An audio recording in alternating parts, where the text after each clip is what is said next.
just use the term present moment, but we cannot be aware of it. Basically, we think that there is no contradiction to practice.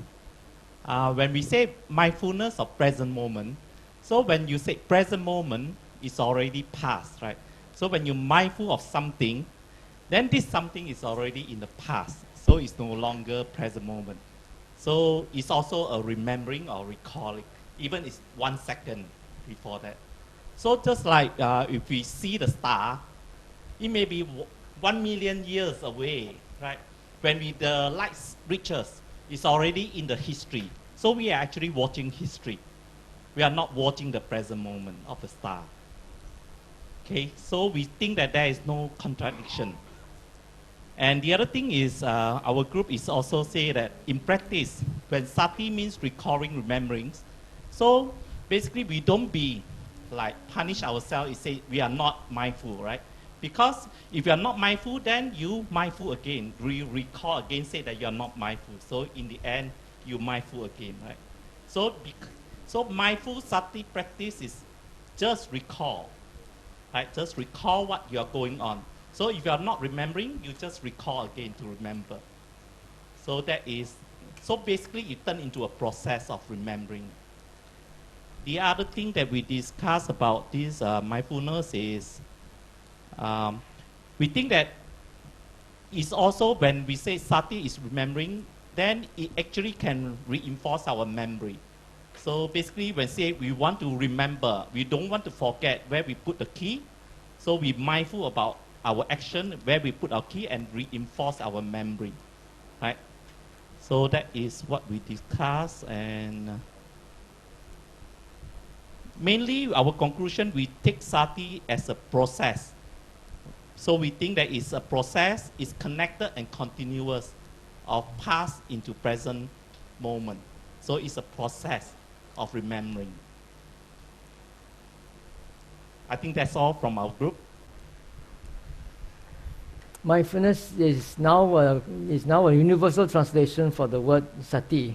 So, I mean, if you translate it as remembrance, you will confuse people. So we try to stick to that rendering, the translation of Sati as mindfulness, but we have to qualify what we mean by mindfulness. You know, mindfulness is not present moment awareness.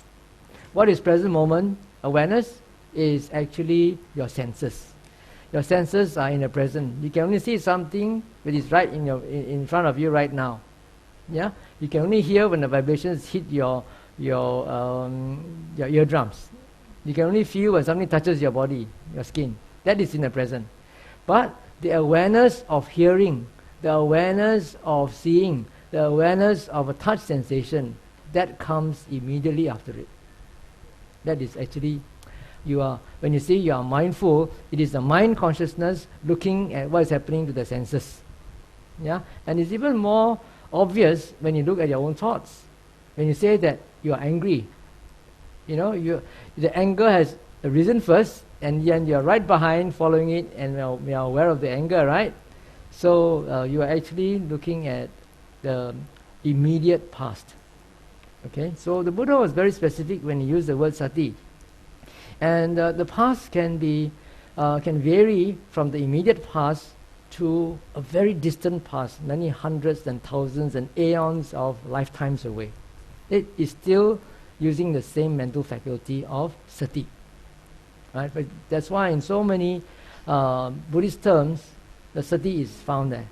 For example, Buddhanusati, thinking about the Buddha, recollecting the virtues of the Buddha. Even metta is a form of Sati.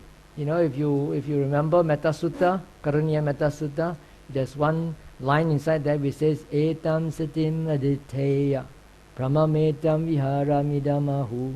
You know, if you resolve or determine on this Sati of metta, remembering to radiate loving kindness. So it's actually a remembrance. But because the past and the present is so difficult to define, it's actually a very thin line between the past and the present, particularly the immediate past. Because the moment I say present, it's already past. Right? So that's why for modern meditation teachers, they tend to use present moment awareness for mindfulness. Yeah, but it's not so. Actually, it's an immediate past object.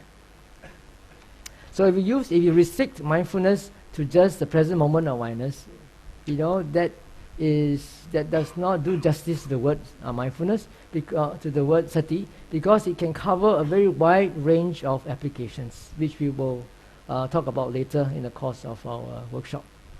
Okay, right. Can you pass the mic, please? Just for your confirmation again.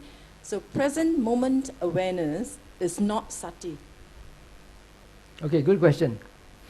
It depends on what you mean by present.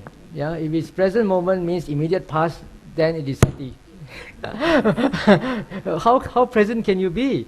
Like for example, in the seeing, that is present, but awareness of the seeing is the past, right? But the awareness itself is in the present. The awareness of the seeing is in the present. But Bhante, is it not possible to be aware, let's say if your mind is so clear, you're aware of the immediate present, is that not just a possibility? That the awareness is of this particular thing? It's just like you cannot use the thumb to touch your thumb. You cannot use your thumb to touch your thumb, can you? So no. the mind cannot see itself. What it sees is the mind before it, the nearest it can see. It's the moment of awareness, or the moment of consciousness behind it. You can see.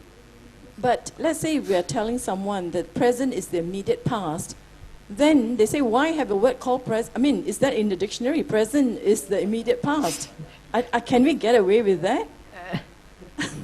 No, actually, I'll come to it when we talk about the Pali words for the 3 times.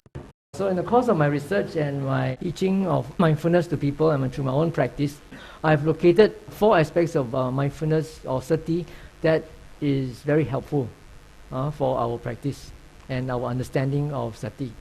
I call that the 4 R's. Sati is awareness of a past object, whether it's an immediate past, intermediate past, or a distant past. It's still the past object. The first one is to remember. Second is to recollect. The third R is to remind. And the fourth R is to retrospect. Now I use the word retrospect here in a literal sense, just to get the R, because nowadays the word retrospect means to reflect on some things that you have done before. But the literal meaning of retrospect is to look back. Retro is back. Spect is to look. Okay? So to remember means, for example, in our Dhamma practice, remember while collecting information and listening to instructions. Okay, this is a very good example of immediate past. When you're listening to me, you are actually listening to sound, right? If you don't understand English, you don't know what it means. But if you understand English, your ear listens to sound, and then your mind will grasp that sound, take an image, take a sign, and interpret it. And then, if you don't put in the effort to remember, you will know what I'm saying later on. When somebody asks you, what did Bhante talk about? It was a very good talk, but I don't know what he talked about. that happens very often. Okay, so you have to make a conscious effort, to remember the information that you're collecting, whether reading a book or whether listening to a Dhamma talk. The next one is, after you finish reading your book, after you finish listening to Dhamma talk, when you get up from your seat, you must try to recollect the information that you had collected. Yeah, that's another form of remembering, recollection. And thirdly, you may have all the information and you may have a PhD, but if you don't remind yourself to put that into practice, also useless. Right or not? So the third R is to remind yourself to put the information that you have remembered and recollected into practice. Then the fourth R is to look back at how the mind relates to the 6 senses. The 5 senses, and including the mind itself. And you cannot really be aware of the present moment when you have a thought, so an angry thought that arises. The moment you are aware of it, it's already the past. It has arisen first, and then you are aware of it. But then, because it's so fast that you may think that I am being aware while I'm angry. So looking back at how the mind relates to the six senses is of utmost importance. Because the five senses actually, they gather data, bare data only. It's how the mind interprets the data that will determine your happiness or suffering. Right? So it's very important to look at how the mind relates to the six senses. Okay, enough of this. Let's go back to Anapana. I have to finish the Anapana in time for you to do your meditation before I go off for my lunch.